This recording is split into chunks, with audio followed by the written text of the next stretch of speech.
Hey everybody, Mochismo Eugene, another video from Exit Strategy. Welcome. I want to talk to you guys about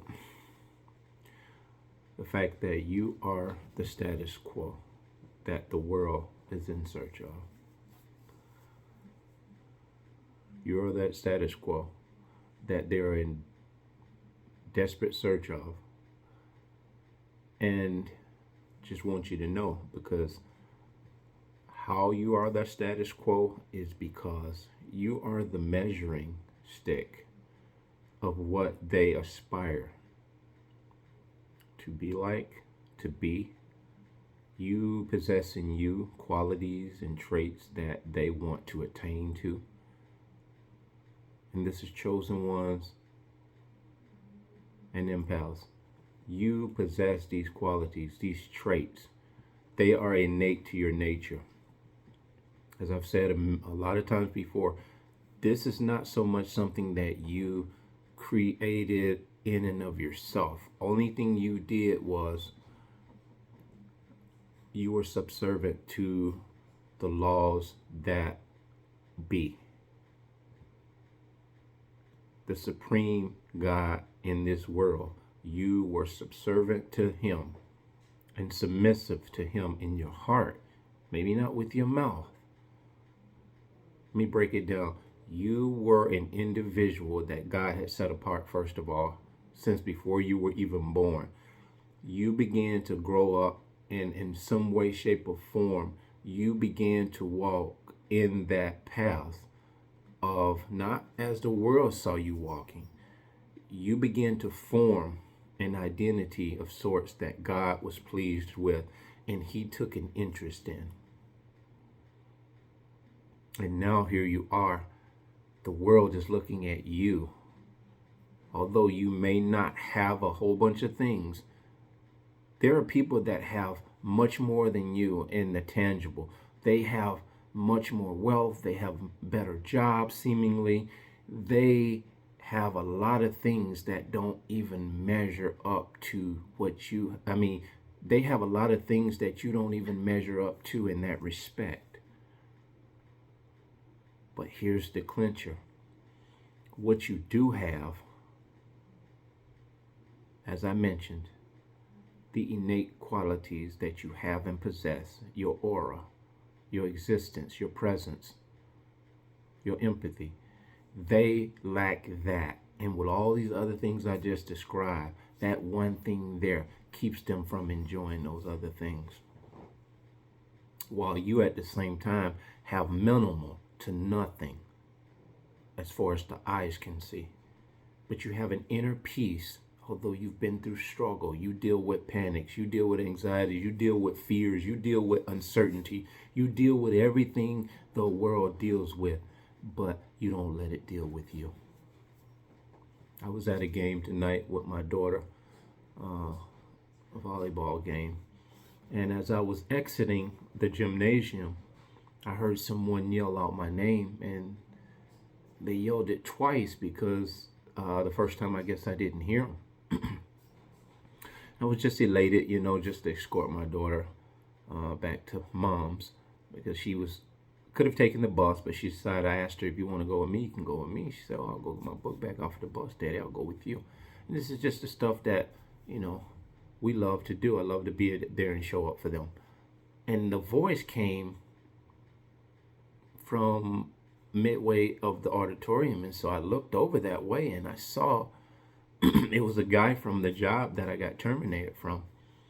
I think he's Asian, but just very nice guy. He has a demeanor that is consistently even across the board. You ever met that person that they talk and act the same way with everybody? Oh man, that is a solid personality to me. And so I walked over, and he reached out and extended his hand to shake my hand. And I said, hey, how you doing? I said, good, man. It's good to see you. And I said, I mean that. I said, I was exhausted from this job. Quite naturally, we work 6 days a week there.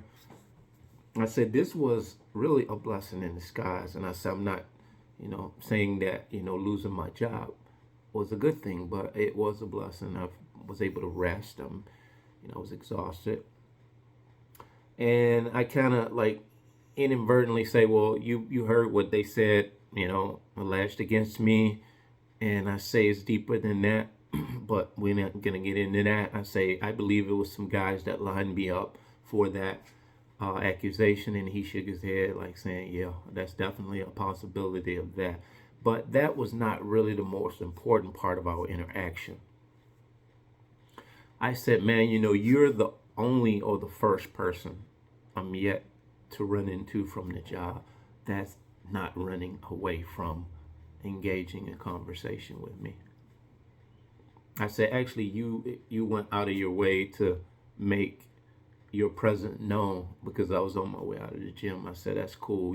I said, you've been a solid guy from day one.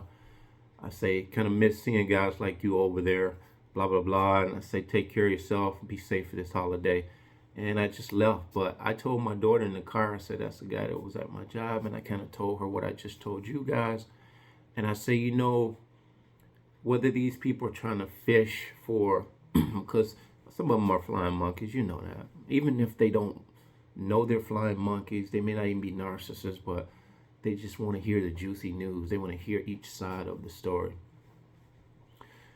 He didn't seem, just his whole mannerism, like he could care less about what they said. Because me and him, actually, that particular guy, I began to have some real deep conversations with him. Some to the degree of him pretty much knowing I'm awake and aware to a lot of BS in the world. And I think he exchanged conversation with me in that same fashion. I don't think I ever went there about narcissists and all that different stuff. But when you're vibing with someone just on a natural level playing field, and you're just kind of generally chopping it up, you can pretty much gauge a person that really has a very human conversation rather than a robotic conversation. And so he knows everything that goes on with how everything works in respects to that job. And he's like a quiet guy. And he's going to be okay. And some of us are going to be okay in those capacities. But as you know, empaths, we're not cut out for certain environments. They like you in the beginning. They despise you at the end for no reason whatsoever. But they do have a reason. The reason is what I initially said in this video. You are you are the status quo. You are what these people are trying to attain to. And you have unawakened empaths. If you're not careful, us empaths out here that don't really know our true value, we are actually trying to live up to a status quo that is not even remotely identifiable to us. We're trying to wear shoes that are too big for us or too small. They're not custom fit shoes. Your identity is this. You are the status quo by way of your virtue, your nature. And then this is no way measuring yourself as better or less than anyone else. You're in a space all of your own. You don't have to have the bells, the lights, and the whistles. You can do good with or without. That is a magnificent thing to be able to possess and still be able to have some sensibility about yourself. Although, like I said, we fear, we have anxieties, we have panics, whether they be minimal or, major. We find a way out of the situation. By the grace of God, we're able to dig ourselves out of it. But we are the status quo. We are the status quo that the world, the status quo that the world, and I said the world at large, are in search of. And many of them are in search of it, and they've discovered by observation of you that that's a good indicator that this is what they should be focused on. But guess what?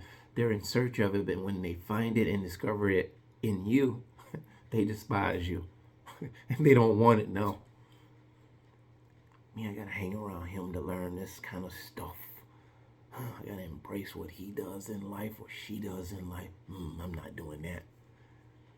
Can't they see that they need to look up to me? You know, this is the stuff that's going on in the head of people who either lack an identity or are desperately trying to seek and search for who the hell they are. But they're looking, it's kind of like looking for love in all the wrong places. They're looking for solace in all the wrong places and all the wrong things. You coming back into yourself and seeing inside of you by way of choices, decisions, and rationale how to get yourself out of a place into a better place. So I wanted to jump on and tell you guys that you are the status quo that the world is in search of. That being said, bless.